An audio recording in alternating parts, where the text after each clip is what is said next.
ഖബറിലോ കഫൻ പുടയിലോ എവിടെയെങ്കിലും വെച്ചാൽ കബിൾ തന്നെ ആവണമെന്നില്ല. ഇനി മണ്ണിലേക്ക് തട്ടിച്ചു വെക്കാനൊന്നും ഇവിടെ കവിളിന്റെ മോളിലാ വെക്കാനും മോളിലെ കവിള് അല്ല അടിയിലോ അത് പറ്റും, അതും പറ്റും. അപ്പൊ എന്താ ഓരോരുത്തരുടെ ഇങ്ങനെ കൊടുക്കൂ അല്ലല്ലോ ഒന്ന് ഫൂന്നല്ലോ എന്താ ചെയ്യേണ്ടത്? എനിക്ക് ഫൂന്നെല്ലാനല്ല കൊടുക്കുന്നത്. ഇന്നാത്തിൽ ഖദർ എന്ന സൂറത്ത് ഓതിയിട്ട് ഉദാനാണ്. അതുകൊണ്ട് ഇങ്ങനെ കാട്ടില്ലാരോ ഫൂന്നെല്ലാം കൊടുക്കല്ല. 7 പ്രാവശ്യം ഇന്നാ അൻസൽനാഹു ഫീ ലൈലത്തിൽ ഖദർ ആ സൂറത്ത് ഓതണം. എന്നാൽ ഖബറിലെ ശിക്ഷയിൽ നിന്ന് ഇളവുണ്ടാകുമെന്ന് ശഫീഉൽ വറാ മുഹമ്മദുർ റസൂലുള്ളാഹി. ഇനിയോ അതും വെച്ചു, കെട്ടുകളൊക്കെ അഴിച്ചു, ഖബറിൽ വെച്ചാൽ പുറത്തേക്ക് കയറി. പിന്നെ അതാ കല്ല് വെച്ചുകൊണ്ട് ഖബറിനെ അടക്കപ്പെടുകയാണ്. അതാണ് അതിനുള്ള വാവുകൾ ഭദ്രമായി പൂട്ടുന്നതാ. ഈ കല്ല് വെച്ചു കഴിഞ്ഞാലോ ഖബറിന്റെ അടുത്തുള്ള ആളുകളെല്ലാം 3 പിടി മണ്ണ് വാരി ഖബറിന്റെ കല്ലിന്റെ പുറത്തേക്ക് ഇടണം. പണ്ഡിതന്മാര് പറയുന്നത് മിൻ ഖിബലി റഅസിഹി, തലഭാഗത്തുള്ള മണ്ണിൽ നിന്നാണ് വാരിയിടേണ്ടത്. ചുറ്റുഭാഗത്ത് എവിടുന്നെങ്കിലും ഇട്ടാൽ മതി. പക്ഷേ ഏറ്റവും അഫ്ളലായത് തലഭാഗത്തുള്ള മണ്ണിൽ നിന്നാണ്. വയഖൂലു ഫിൽ ഉലാ, ഒന്നാമത്തെ പടി മണ്ണ് വാരി ഇടുമ്പോൾ അവൻ പറയേണ്ടത് മിൻഹാ ഖലഖനാകും. രണ്ടാമത്തത് വാരിടുമ്പോൾ മൂന്നാമത്തത് വാരിയിടുമ്പോൾ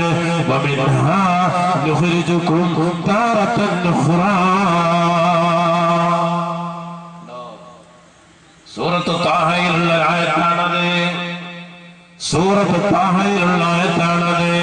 മിൻഹാ ഖലഖനാകും.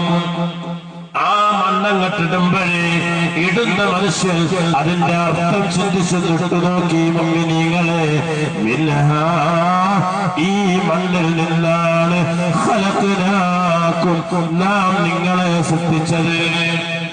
അല്ലേ? ഈ മണ്ണിൽ നിന്നാ സൃഷ്ടിച്ചത്. വഫീഹാ നുഈദുകും, ഈ മണ്ണിലേക്കാണ് നാം നിങ്ങളെ മടക്കുക. വമിൻഹാ നുഖ്രിജുകും, ഈ മണ്ണിൽ നിന്ന് തന്നെ നാം നിങ്ങളെ പുറപ്പെടുവിക്കും. താറത്തൻ ഉഖ്റാ, ഒരു പ്രാവശ്യവും കൂടി. ഇവിടെ നിന്നാ പോവുക. സുബ്ഹാനല്ലാഹ്, സുബ്ഹാനല്ലാഹ്. നോക്കണം, ഇസ്രാഫീൽ അലൈഹിസ്സലാമിന്റെ ഒന്നാമത്തെ ഊത്തം ഊതിയാൽ സുബ്ഹാന ജല്ല ജലാലുഹു എല്ലാവരും തഹയ്യുറായി. സൂറത്ത് ഹജ്ജിൽ കാണാം. ആ കുലുക്കമുണ്ടായാൽ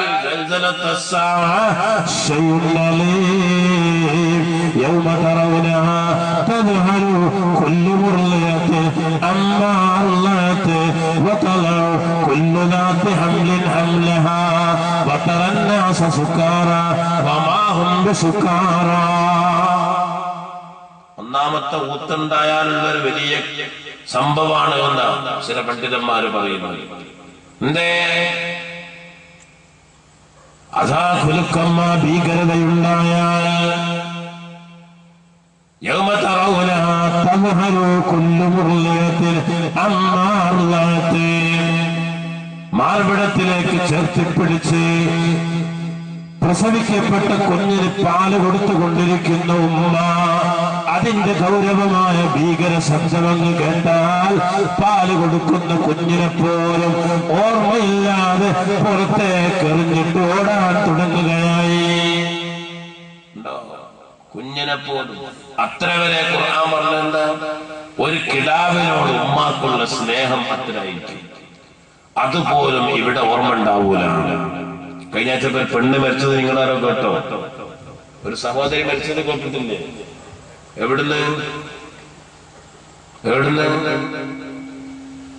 ആരും പറയുന്നില്ല. മാലിക്കനാട്ട് വന്നു പോയപ്പല്ല, അത് കഴിഞ്ഞാൽ വേറൊരു മരണമുണ്ടായി. തൊട്ടിൽ നിന്നിട്ട് തൊട്ടിലല്ലേ എന്താ പറയുന്നൂടാ, ഞങ്ങളവിടെ പറയും യന്ത്രമഞ്ഞാലും എന്നറിയും. ഇപ്പൊ ഉത്സവം വിജയിപ്പിക്കുന്നതും പെണ്ണുങ്ങളല്ലേ. ബാല് മാത്രമൊന്നല്ല, ബാല് മാത്രം വിജയിപ്പിക്കലല്ല, നാടകവും ഡാൻസും ഒക്കെ പോയപ്പോൾ ഇപ്പൊ ഉത്സവം വിജയിപ്പിക്കുന്നത് പർദ്ദയും മുത്തയിട്ട പെണ്ണുങ്ങൾ തന്നെ. അല്ലാഹുവേ കാക്കണേ തമ്പുരാനെ, ഈ സമുദായത്തിനെ കാത്തുരക്ഷിക്കണേ റബ്ബേ. ഇങ്ങനെയും മോശമായി പോയി, ഇങ്ങനെ കേടുവരെ എങ്ങനെ ഉത്സവത്തിന് പോലെ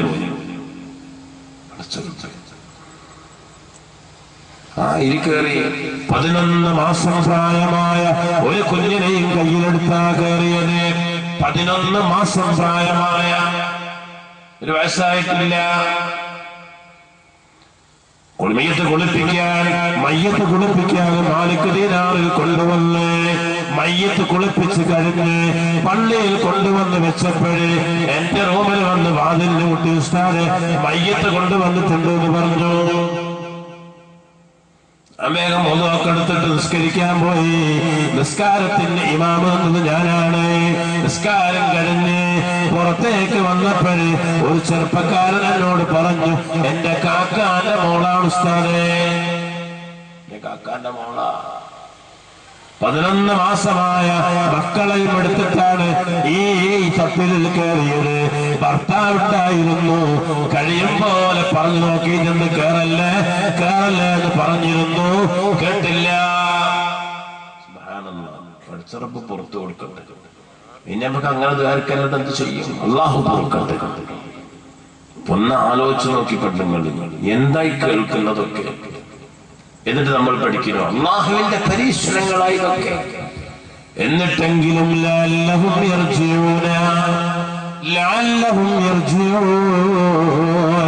ചിലർക്ക് അല്ലാഹു ശിക്ഷ നൽകുന്നത് മറ്റുള്ളവരെങ്കിലും കണ്ടു പഠിച്ച് നന്നാവട്ടെ എന്ന് വിചാരിച്ചിട്ടാണ്. എന്നിട്ടും പഠിക്കുന്നില്ലേ? എന്നാ പിന്നെ പോവല്ലേ. അല്ലാഹു കാക്കട്ടെ. നമ്മളെന്തേ പറയാ? ഇവിടെ ഓതി വെച്ച്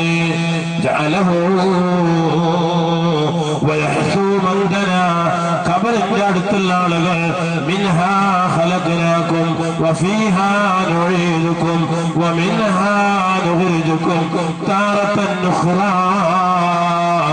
ഇതേ ഖബറിൽ നിന്ന് തന്നെ, ഇതിൽ നിന്ന് തന്നെ നിങ്ങളെല്ലാം വീണ്ടും പുറപ്പെടുവിക്കുമെന്ന് പറഞ്ഞുകൊണ്ട് 3ാമത്തെ മണ്ണും വാരിയിടണം. രണ്ട് കൈ കൊണ്ടും വാരിയിട്ടിടണം. ചില ആൾക്കാർ ഇങ്ങനെ ആക്കും, കൈമലാകുകയും ചെയ്യരുത്, ഒരാൾ അങ്ങാടി കൂടെ പോവുകയും വേണം, ആരും കാണുകയും ചെയ്യരുത്. അല്ലേ? ചിലരിങ്ങനെ തോണ്ടിയിടും. ഒന്നല്ല, നല്ലോണം വാരിയിട. അല്ലാഹു തൗഫീഖ് ചെയ്യട്ടെ.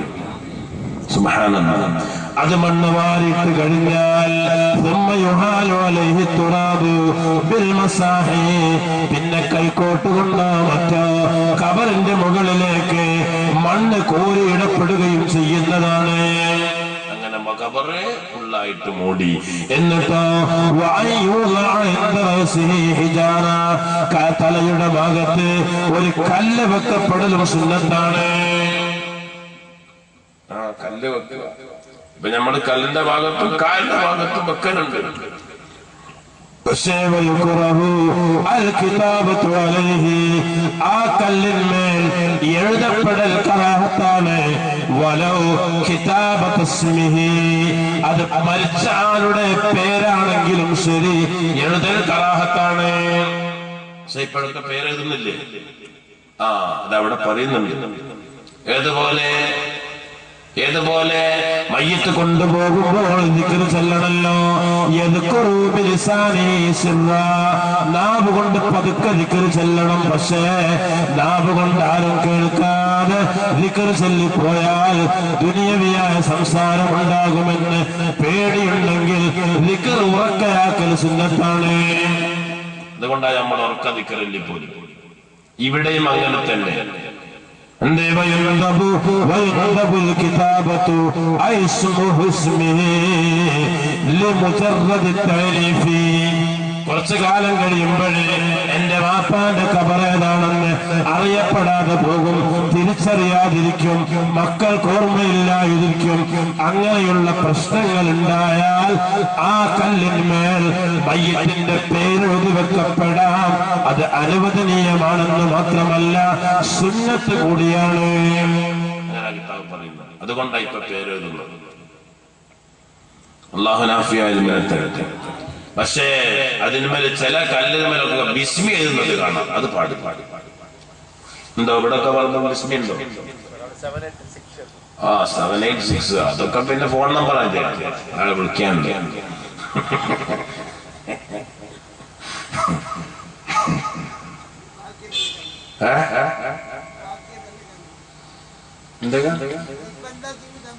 ഒന്നുമില്ല. ചില കല്ലുമലൊക്കെ ഞാൻ ഒന്ന് രണ്ട് സ്ഥലത്ത് മാലിക്കനാല് തന്നെ ഞാൻ കണ്ടു. ഒന്നുമ്പോ കൊല്ലു നഫ്സിൻ ദായിഖത്തുൽ മൗത്ത് ഒരു കല്ലുമല എഴുതിക്കുക. മരിച്ചു കിടക്കുന്ന കയ്യത്തിന്റെ മുകളിൽ വെച്ച കല്ലുമല അൽക്കമാത്ത് കൊല്ലു നഫ്സിൻ ദായിഖത്തുൽ മൗത്ത് എഴുതിന്റെ കാര്യം എല്ലാം മരിക്കും, എല്ലാരും മരിക്കുന്നതാണ്. ഖുർആൻ ആയത്തെ അവിടെ എപ്പോഴെങ്കിലും നായ ഇങ്ങനെ ഓടി വന്നിട്ട് നായ ഒന്നിങ്ങനെ കാല് പൊക്കിയിട്ട് ഒന്ന് മുദ്രച്ചിട്ട് അള്ളാഹു കാത്തിരക്ഷിക്കട്ടെ. ഒരു 3 സലാത്തെല്ലാം ചൊല്ലി സല്ലല്ലാഹു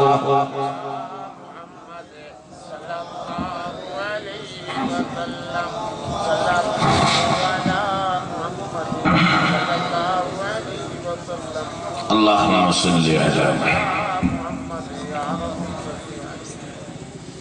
അപ്പോഴങ്ങനെയാണ് പേരെഴുതാൻ അനുവദനീയമാണ്, പ്രശ്നമൊന്നുമില്ല. കാരണം കുറച്ച് കഴിയുമ്പോൾ അറിയപ്പെടാതെ പോവാതിരിക്കാൻ വേണ്ടി. പക്ഷെ പേരെഴുതുമ്പോൾ അതിന്റെ മുകളിൽ ബിസ്മി എഴുതുക, ഖുർആൻ ആയത്തുകൾ എഴുതുക, ബഹുമാനിക്കപ്പെട്ട അള്ളാഹുവിന്റെ പേരെഴുതുക. ഒരു ഭാഗത്ത് അള്ളാഹു, മറ്റേ ഭാഗത്ത് മുഹമ്മദ്, അങ്ങനെ എഴുതരുത്. ഇതൊക്കെ അതിനോടുള്ള ബഹുമാനക്കുറവാണ്. അവിടെ പലതും വരും. അള്ളാഹു കാക്കട്ടെ. അതും കഴിഞ്ഞാൽ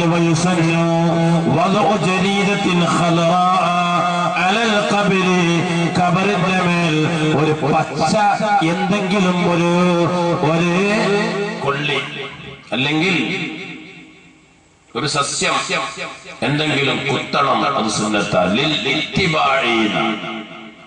സഹീഹുൽ ബുഖാരി റിപ്പോർട്ട് ചെയ്ത ഹദീസാണ്.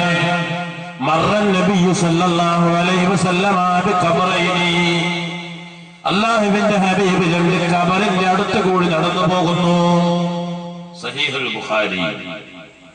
എന്നിട്ടോ സഹാബത്തിന്റെ കൂടെ 2 ഖബറിന്റെ അടുത്തെത്തിയപ്പോഴേ അല്ലാഹുവിന്റെ ഹബീബ് ഖബറിലേക്ക് നോക്കിയിട്ട് പറഞ്ഞു, ഇന്നഹുമാ ലയുഅദ്ദബാനി. ഈ 2 ഖബറിൽ കിടക്കുന്നവരെ ശിക്ഷ അനുഭവിച്ചു കൊണ്ടിരിക്കുന്നുണ്ടല്ലോ. എന്നാലേ വഇന്നഹുമാ ലാ യുഅദ്ദബാനി ഫീ കബീർ. ഈ 2 ശിക്ഷ ഉണ്ട്. നമ്മ കാണൂല, റസൂലുള്ള കാണുക ശിക്ഷ. പക്ഷേ ലാ യുഅദ്ദബാനി, ഇവർക്ക് കിട്ടുന്ന ശിക്ഷ ഫീ കബീരി. ആരോ കേട്ടാൽ അല്ലെങ്കിൽ ഇവർക്ക് സൂക്ഷിക്കൽ വലിയ പ്രയാസമുള്ള ഒരു കാര്യത്തിലൊന്നുമല്ല. ഇവർ ശ്രദ്ധിച്ചില്ല 2 കാര്യം ശ്രദ്ധിക്കാത്തതിലാണ് ഈ ഖബറാളികൾ ശിക്ഷ അനുഭവിക്കുന്നത്. അമ്മാഹദുഹുമാ, ഇതിൽ നിന്ന് ഒരാള് ലാ യസ്തൻസിഹു മിനൽ ബൗലി, മൂത്രമൊഴിച്ചാൽ പൂർണ്ണമായി വൃത്തിയാക്കാത്തവനായിരുന്നു. പണ്ഡിതന്മാരെ ഈ ഹദീസിന്റെ അർത്ഥം പറഞ്ഞ ഒരഭിപ്രായമാണ് ഇപ്പോഴത്തെ ചെറുപ്പക്കാരൊക്കെ നല്ല ശ്രദ്ധിച്ചോളൂ.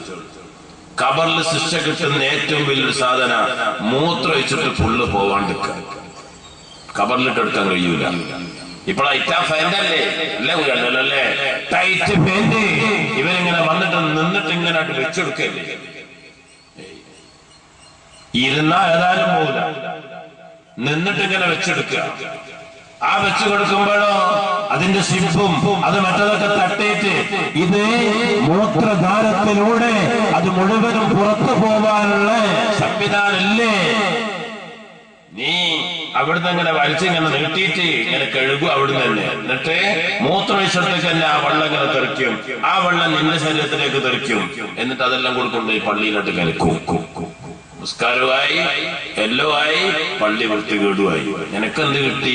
കബറിലൊക്കെ എടുക്കാനാവില്ല. അതുകൊണ്ട് പള്ളിയിൽ വരുന്ന നന്നായി ശ്രദ്ധിച്ചോളി. മൂത്രം ശരിക്ക് പോകണം. അതുകൊണ്ട് ആ ചില ആളുകളൊക്കെ